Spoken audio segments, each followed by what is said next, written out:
everyone, welcome back to the Are We Nearly There Yet podcast. I'm Sonia, wife to James, mum to 4 children ranging in age from 7 to 12, and I'm also the families lead at Kerith Community Church. In each episode on this podcast, we're having a conversation with someone different on a different aspect of parenting and family life. I hope that this will be a place where we can share, maybe be inspired by one another in this journey of parenting. You're all welcome here with us. This week I chatted to Esosa all about her passion for fitness and how that intertwines with who she is as a parent, who she is as a mum. I was certainly inspired talking to her, and I hope you will be as well. Hey, well, welcome this week to the Are We Nearly There Yet podcast to Esosa. Welcome, Esosa. Thank you very much, Sonia. Thanks for having me on. No, it's great. Thank you for taking time out of your day to join me for a conversation. Why don't you tell the people listening who you are, and in that, why don't you tell us a little bit about your family? Who is family to you? And by that, I both mean like your family when you were growing up and who your family are now. Okay, so I'm Esosa Babalola. So talking about family growing up, I come from a family of 5 children. I'm the second of 5. I have an older sister. A few people might know her if you're in the Kerith community. Her name is Rachel Warrinde. So she's the first, and then I'm second. And then I have 3 brothers after me. So yeah, it's been a great. I grew up in Nigeria, and 5 children. My older sister, she's always been a great. There's not too much years in between us. In fact, most people think I'm older than her because she is a little bit tiny. Yeah, it's been lovely having all these brothers and sisters, and we're all still very close. And although all of us live scattered about the world now, I think just one of us lives back in Nigeria at the moment with my parents, at least to keep an eye on my parents. So yeah, so I grew up a little bit of my childhood was spent in the UK, did a bit of primary school here, and then went back to Nigeria as a family, did secondary school there before coming back here to do A-levels, and I studied at university here. And my background's actually in law, but I never really had that passion for the law. So, going fast forward until today, I'm married to a wonderful guy called Benga. So his name is pronounced Benga. He's also Nigerian, and I have 2 children. Oh my gosh. I have 2 children, a boy and a girl. I have a boy called Joel, and he's 14. I need to get the ages right. And a daughter, Esther. She's 11. Yes, and yeah, it's been wonderful. I've lived in Bracknell. We live in Bracknell, and we've lived here for quite a few years. Been part of the Kerith Church also for over 10 years. Yeah, so that's me growing up and my family today. Oh, thank you for sharing that. I'm interested to know how many years difference in age were there between Rachel, your older sister, and your youngest brother? Now you're asking me. It's not actually, because now my brothers are all in their 30s, I would say. So, and my sister and I are in our 40s, well, early 40s, I have to stress. It's important. Very important, yes. So, yeah, so there's not that much age gap. I think my brother, to be honest, he was born 1985. Math isn't my strong point, so I don't know how I know he was born 1985, yes, the last born.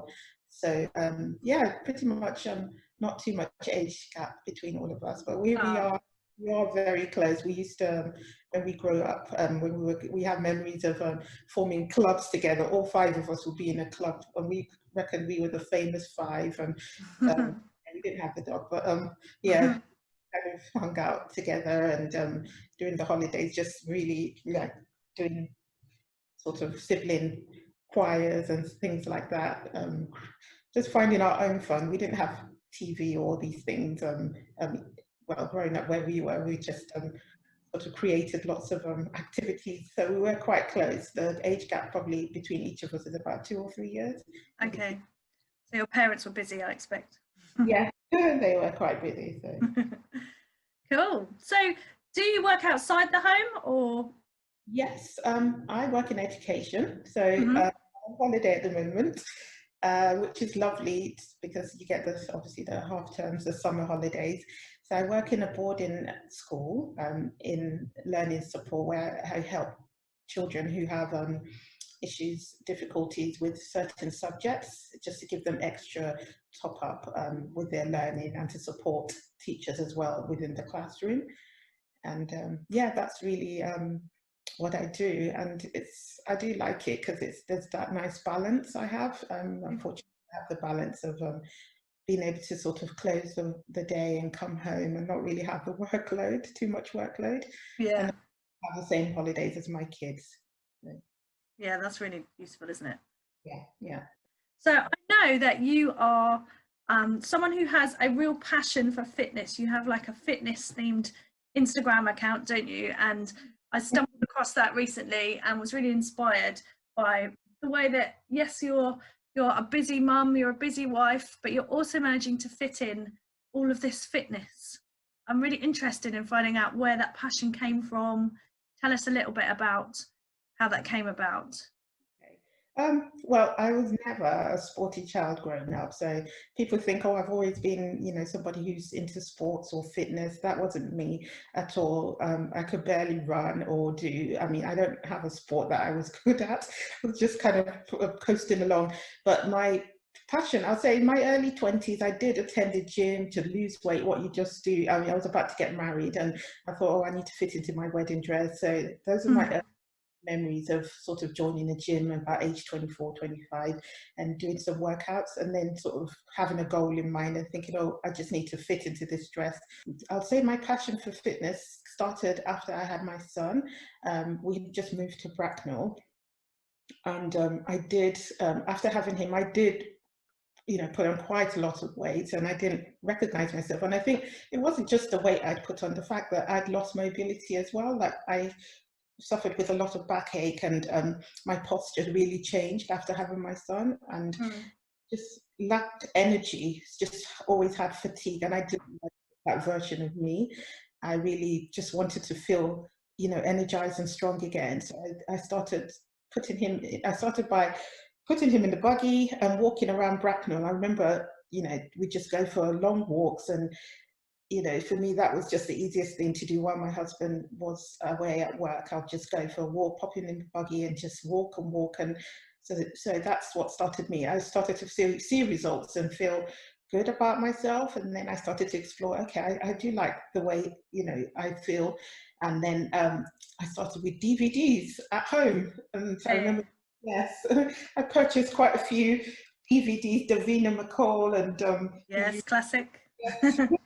ones, and I'll put them in the front room and get them done while my son's playing. So it was just easy. I found it ways to fit it in, and that's how it started off. And I just realised that I felt more energetic, and at the time I had taken time off work to look after my son, so I was at home quite a bit, and so it was just easy to just have that as part of my routine and then go out and do other things. So that's how it started before it graduated into, I started getting stronger and I decided, okay, I discovered strength training, which is a real passion of mine till now. And I just started getting little dumbbells in the house. My front room was always in the corner. You'd find dumbbells, kettlebells, things, and I just started doing DVDs. These were still through DVDs, so I didn't actually join a gym. I was just doing DVDs, Jillian Michael, just finding things online and building up a small home gym in my front room, just in the corner. And I just read up as well about how strength training really helps women. And I think to me that was just the light bulb moment that I realized that it's not just I wasn't doing this to be, oh, I just want to fit in or have a summer body or something. I realized that I was stronger and I could do a lot more. My backache that I had suffered with disappeared. And so it was just the benefits I was reaping from it was just really what kept me going. And I then joined, just last year, I decided to, well, 2 years ago, I stumbled upon Instagram and the world of Instagram and fitness.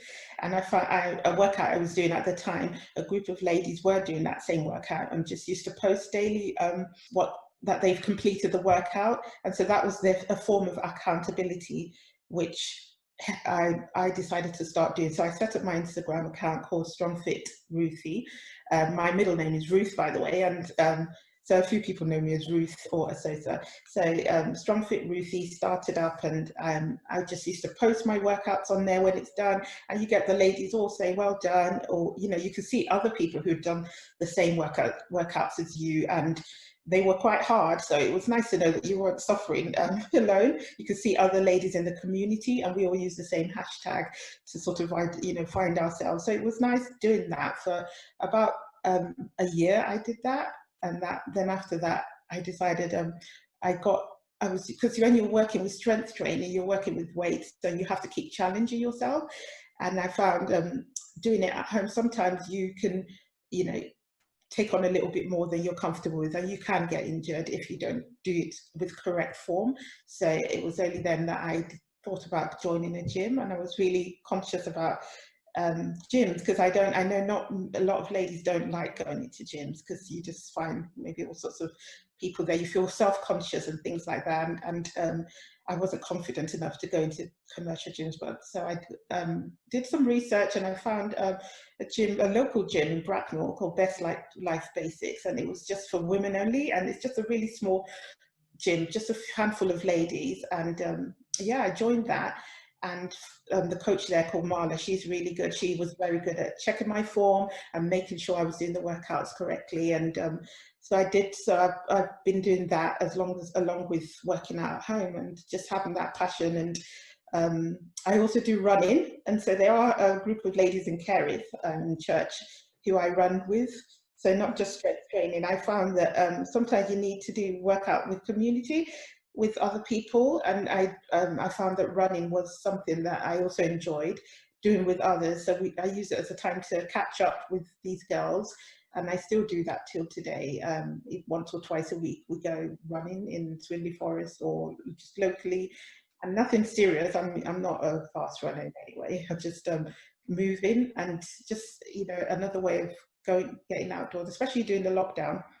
I found it was just nice to have that rhythm as well, to just, you know, just keep the body fit, but at the same time, the mind, it just helps mentally when I do exercise or when I meet up with these ladies. And sometimes we share testimonies or just encouraged each other through this as well. So yeah, so that's how I got into this fitness thing. And yeah, and it's just now sort of part of my life. I don't think about it too much. I just get up. I'm blessed to have a home gym as well. So when we had the lockdown and all the gyms are shut, I was still able to do my workouts in the garage and just yeah, keep on with that rhythm, yeah, of exercising.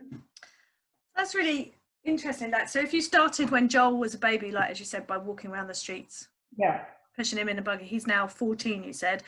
I'm yeah. interested to know, obviously now this has become such a way of life.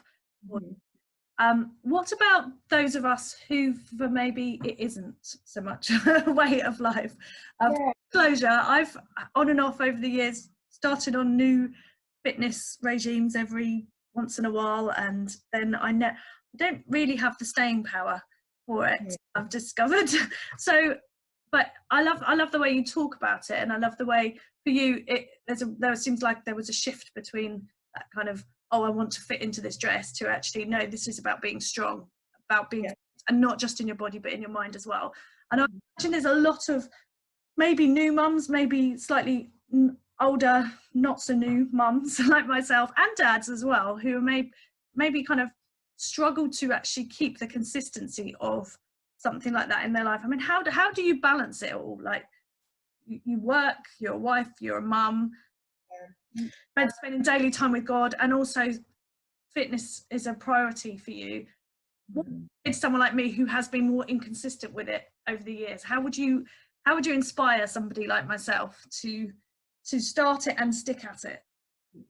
I would say with fitness, there's not one size fits all. Going to the gym might not suit everyone, or working out even with weights, as much as I love it, it might not be for everyone. So it's finding something that you can move your body. I think my shift, now I'm in my early 40s, I've also moved away from, I'm more conscious about thinking ahead, about mobility. So about being able to move. I had goals where later on in life, I want to be able to bend down and pick something off the floor without being worried I've done my back in or something like that. Yeah. So it's about moving, and I'll say it doesn't have to be anything or heavy. To start simple, and that's the way. The main thing I found with fitness is that if you're going to continue with it, it has to be something you enjoy, and that you don't, you don't feel forced, like, or a sort of short-term program, because there are lots of 30-day challenges or 30-day program things out there, or summer body, bikini body things, and they're all short-term fixes, because you find that after that, what next? And I've just found that sometimes it's just as simple as going for a walk, committing to say 3 times a week, I'm going to go for a walk, a 40-minute walk. I mean, I have to give my husband as an example. He's totally the opposite of me. You'd think my fitness, he's going to be this fitness person, but he's not. He was someone who's just got so busy with work, and he encouraged me in the fitness thing. He was my biggest champion, but he used to think, that's for me, that's your thing. But then I had to let him know that, look, you're in your 40s, so you need to start taking care of your health. It's not about fitting into a certain size, clothes or anything. It's about sort of the kind of, the life you want to live, looking ahead in 20 years time. We want to live long, but we want to live long and be healthy. So he decided to, so I had to meet him where he was, because he does have a lot of issues with his back stiffness and motivation as well. So I thought, okay, walking, what do you enjoy? So he decided, okay, I'm going to start walking. So to make it interesting for him, he puts his music on, and he goes out to the lookout and to the Swinley Forest, and he walks. And initially it was just, oh, let me just go for my leisurely walk. But now he's got some sort of app on his phone which tells him how many steps, and he's trying to beat this target, and he's now become competitive with himself. And now, so that's what he started doing. And because he's done it now for a little while, he even feels, when he hasn't gone 3 or 4 times in a week, he doesn't feel right. He wants to go out and do it, and it's built up to a habit. And I would say that sometimes you have the people, you can't rely on motivation with this thing. Even if you do find something you like, for some people it might be tennis, for some it might be riding a bike. I mean, I've got a friend at the moment who can't, she used to enjoy running, but she had a few injuries, and she's decided to go to take up bike riding, which she's enjoyed, and that's moving as well. You're also moving the body, and then, taking advantage of the weather. Obviously some are seasonal, you might not be able to ride a bike all the time in the winter, but then just switch to something else. So I found that in terms of just having motivation, you might not continue. Not every day I feel like waking up and doing my exercise. It's just become part of me. It's a discipline now. And sometimes you just have to get over the first probably 3-4 weeks of it and decide, okay, this is it. And I think there comes a point where you start to notice the change, and that motivation, that change actually motivates you. So it's sticking to it long enough to be able to get to that point where you say, okay, hold on, I actually like the way I feel now, and it's a little sacrifice if I continue doing this new thing, going for a walk 40 minutes 3 times a week. It doesn't, it's sort of banking, you're doing something for yourself. And the way I look at fitness too, it's part of self-care, not feeling guilty about taking that time for yourself. And it doesn't have to be long. And I think one of the things I'll say is to start off small as well. Like 20 minutes is all you need. It doesn't have to be an hour workout or an hour walk or an hour run. It could be 20 minutes to say, okay, I'm just going to put out 20 minutes 3 times a week. That's achievable. Go for a walk around my block, or skip, or I mean, even I take my kids along. They've joined me. If you check on my Instagram as well, the kids, sometimes they're like, oh, mommy, you're doing your work. I'm like, come join me. So they go into the garden, I give them the little dumbbells, or we have a rope ladder or ball, and we just do some exercise together. So that keeps it fresh and fun as well, even for me. So it's not all serious grinding every time. It's, involving the family. And Yeah, so we also go for walks on Sundays after service. And I found that that's helped them in the lockdown, the kids, otherwise they'll be sat indoors for most of the time. And they do moan. I mean, I've got teenagers, so they are not jumping for joy out the door. But whilst we're out there, they actually enjoy it, and we use it as a time to catch up as well, to just talk and, enjoy nature as well whilst moving. And Yeah. yeah, It's so good, because it'd be easy to look at somebody with your kind of experience and level of what you're doing fitness wise and think, I can't do that. In our home, my husband loves running, and he has run every day in 2020. Like, how much he loves running, he does it every single day. And I could count. Well, there were quite a few times I have started to try and learn to run, and I just haven't kept with it because I just don't like it. I don't like it, and I don't feel like I'm very good at it, so I give up so easily.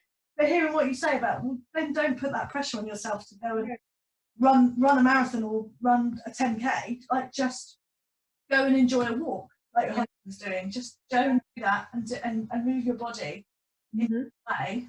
As you say, finding the thing that you love. I got a bike for my birthday, which happened to be in March at the start of lockdown. So we started like family cycle rides at the start of lockdown. So I'm talking to you now thinking and I've been saying, oh, I'm not great with fitness and things, but actually we've been going on quite a few bike rides. And I think it's a shift in our heads of what fitness is and what it looks like. As you say, it's just moving your body, isn't it?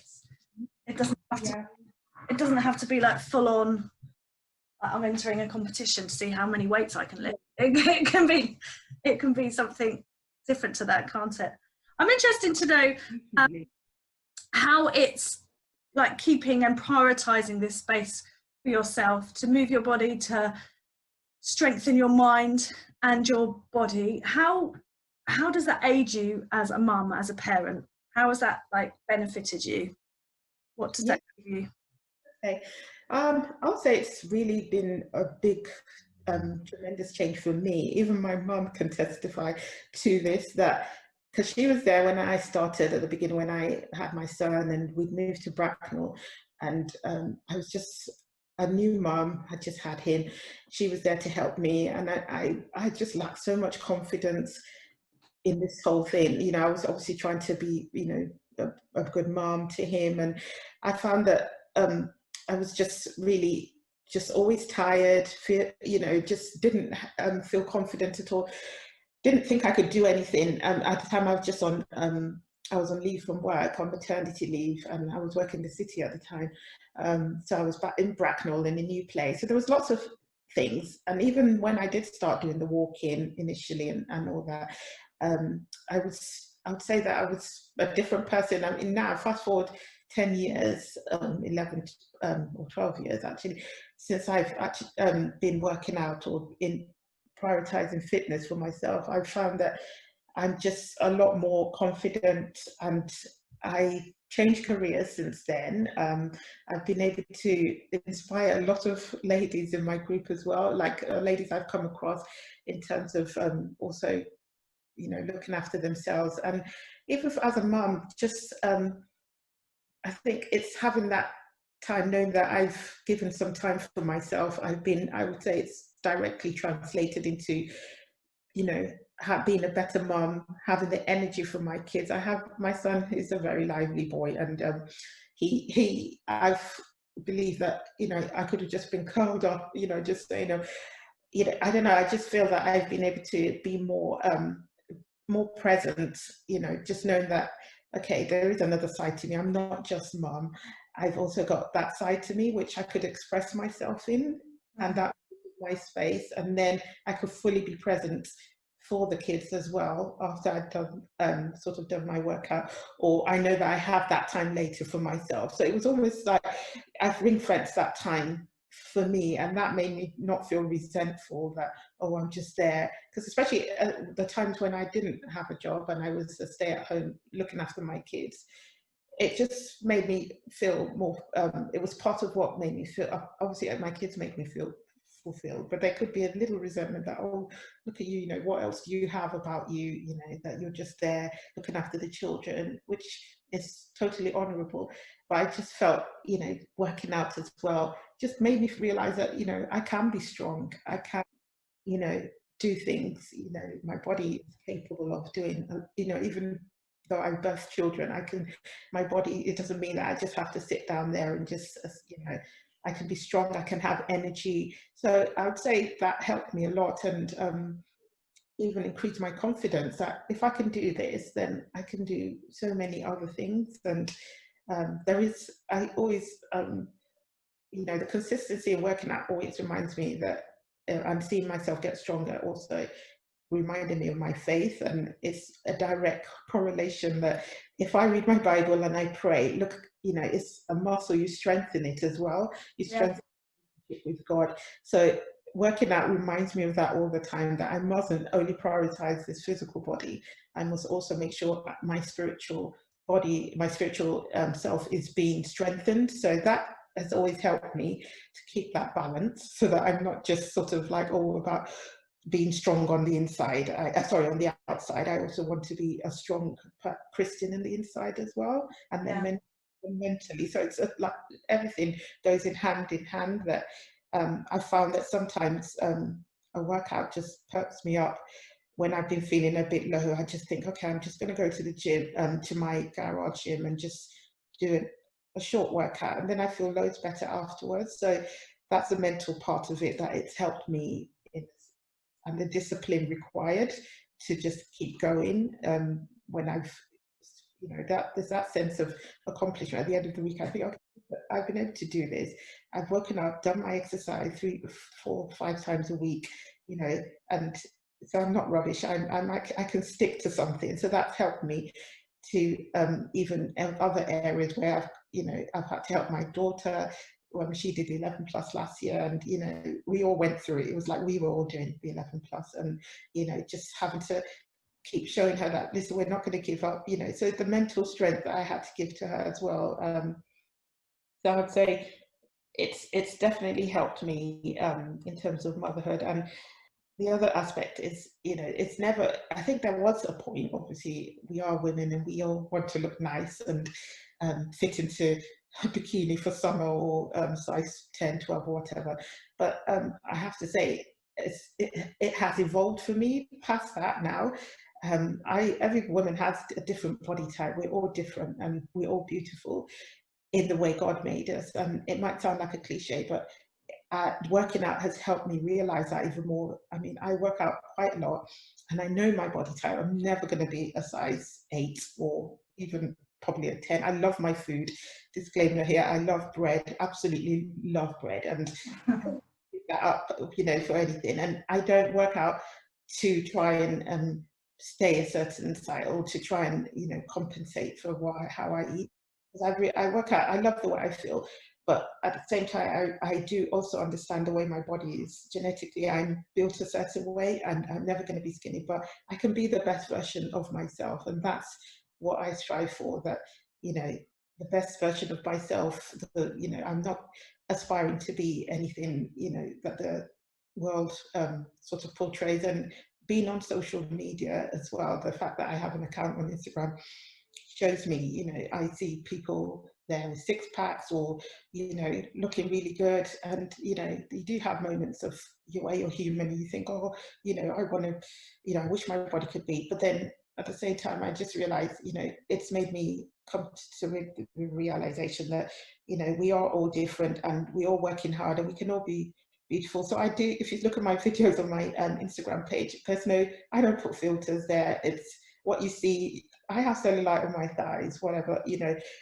but I'm working hard and, you know, showing people that you can still, you know, exercise, and you can come, you know, it's almost, you know, you don't have to be aspire to the certain images that they put. And I'm doing this also for my daughter to see. She sees me working out. She sees, you know, I'm not perfect. She sees me eating, you know, and, you know, I eat all the food and, you know, within reason, obviously. And I just want her to see that this is about a healthy lifestyle, you know, just trying to make sure I take care of my body and, you know, just show up for myself. And so yeah, that's part of it that I just felt was important to say about Yeah, that's good.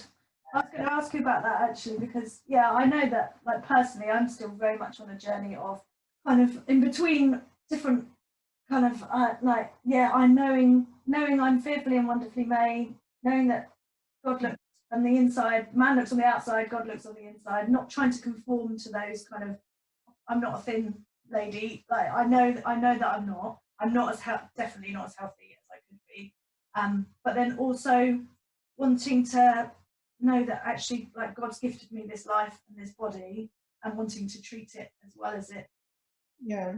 my body is a temple, and trying to navigate where I sit in all of that has been a lifelong thing for myself. And I've also got we've both got 11-year-old daughters, so it's like wanting to conform to the way the world, because at the moment the world will tell us we need to look a certain way. You know, 50 years ago it was a different way, 10 years ago it was a different way. You know, fashions, world ideals change, and God thinks differently about us to the way that man does and the way that the world does. So it's a tricky one to navigate, but it sounds like you're navigating it really well.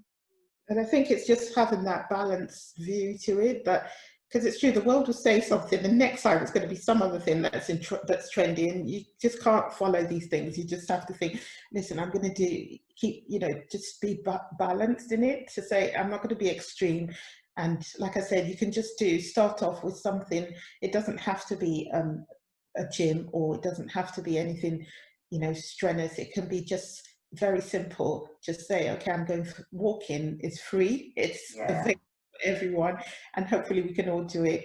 Or it could just be even Pilates, or just, there's so much on YouTube nowadays that we are so spoiled for choice to say, okay, I feel like doing 10 minutes of something, just going to find, I don't want to leave the house, so I'm just going to find something on YouTube. And it's just really, and I find that having accountability for me is a big thing in this whole process. And I think that's the main power that's helped me. If I didn't have the accountability, and it can come in so many forms, it doesn't have to be a group you're doing a certain workout with online or whatever, or it could just be your friends. I mean, I have several on WhatsApp. I have several groups I'm part of, not like even back home in Nigeria, and I've got a group of ladies who I'm just in that group to just keep them going. They just post, oh, I've done my workout today, and it could be anything. They just report in after 30 minutes of this, and then we all just say, well done. And it's just such a great thing to be part of, because every day we're just championing each other, and it's just a way to keep accountable. And I've got another friend who currently supporting her, and she's doing it because she just for her health reasons, because she needs to be in a better place in her health, and she felt, okay, I want to start doing something. So she did ask me for help in terms of being accountable. So I'm like, sure, send me your when you go for a walk, the app you're using, just send me a screen grab to show me you did it. And then I just send her, well done, I'm looking forward to your next one. So it's just that fact that she's got someone to be accountable for, and she's been doing that now for quite a few weeks, and that's helping her in her health. So I found that accountability does go a long way to help people to stay to have someone to look at that sort of weight, looking up to them, that or rooting for them in it. Yeah, it's like anything, isn't it? Like being in community is just so so valuable. Yeah, so much for sharing with us. We're near the end of our conversation. If you've got any other tips you wanted to throw in, then please do before we leave. But I was going to ask you the question that I ask everyone that comes and has a chat with me. Yeah. You know that this podcast is called Are We Nearly There Yet? Mm-hmm. As a mum, your children are older now, but I'm sure when they were younger, they probably asked you that on car journeys. Are we nearly there yet, Mum? And like that. Yeah. Thinking that we are on a journey. We are on a journey as parents ourselves. We're constantly kind of like changing and journeying along with our kids.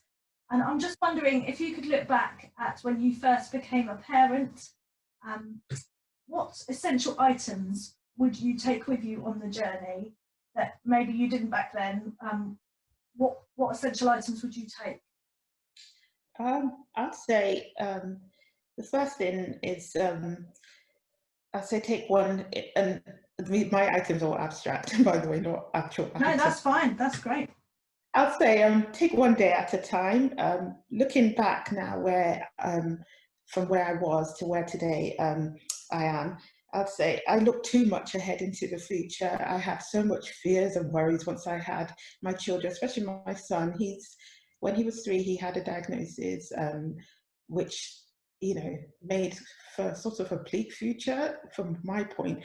You know, I had a perfect like image of what, you know, my children will be like, and then I got thrown this curveball ball when he was 3, and I just started looking too much ahead and reading the reports the doctors said and being very fearful that what kind of future are we going to have. And I must say I must have wasted probably a good couple of years just worrying so much, and instead of just taking a day at a time and handing it over to God. And I'd say that one day at a time, you know, despite how it might look now, to God's glory, he's 14 today. And if you had asked me when he was 3 then, if I'd envisioned how he would be like, from what the doctors had said, I would be like, no way, that can't be my son at 14. But he's such a delight. We are so grateful for how far God has brought him. And he's achieved more than what the doctor thought he would achieve. He's reaching his potential every day, even as we still reach it. So, you know, I just thought I wouldn't waste my time worrying about the future if I'd known what I know now today. And I would say another thing I'd say is to seek more support from community. I mean, I hid away in the first few years of motherhood because I wasn't sure I was getting it right. Because I kept thinking, you know, everyone else has got it sorted. So even though, I mean, I wasn't my real self out there. I could have sought more support instead of feeling some form of shame, which I think was just from the devil. Because, you know, now what I know now, you know, I know that nobody's got it all together. Everyone's learning, and you can receive support from other mums who are going through the same thing. So that's something I would say if I had to look back. Yeah. So. Take each day as it comes, and seek out support. And seek out support and community. They're great things, and actually kind of quite a direct link to what you've been sharing about your fitness journey as well, like taking each day as it comes. And because your son has outreached, like overreached the potential that you maybe thought at one point, or other people thought, your body has done that in your fitness journey, you know. Kind of pushed it to its limits, and it's done things that you weren't sure you'd be able to do in your fitness journey. And seeking out community and accountability on the journey that we're on, our fitness journey and our parenting journey, is such great advice there, and quite a few parallels between what you've been sharing. Thank you so much. Thank you for talking to me. Yeah, it's been a lovely talking about it. Thank you, Sonia. Yeah. And I am going to go straight after this conversation and think, what shall I do fitness wise? I'm not going to promise that I'm going to go and run a marathon. I'm going to go and remember, keep it simple. It can be anything, just keep it simple. And I think the main thing I would say is people it's just to keep it in the back of the mind. It's movement. Our bodies will need to move, and it doesn't matter how that's achieved. It doesn't have to be like it's a marathon or something, you know, really serious. Movement, it can be in any form, and it's just about keeping that mobility. Taking delight that, you know, God made us, and we need to move this body. So absolutely. Well, you've inspired me, and hopefully you've inspired people listening as well. So thank you so much. And we'll see you next time on Are We Nearly There Yet? Thank you. So hands up who is currently putting on their trainers to go out for a power walk or checking out where their old gym stuff is. I'm sure loads of you listening are already well into your fitness. For those of us who maybe find it a little bit of a struggle to get going, hey, there's something out there we can all love, we can all do. Let's go out there for body, mind and soul. And it will equip us, won't it, as parents? It will give us energy. So thank you to Esosa for taking the time to talk to me this week. And we'll see you back next week on the Are We Nearly There Yet podcast.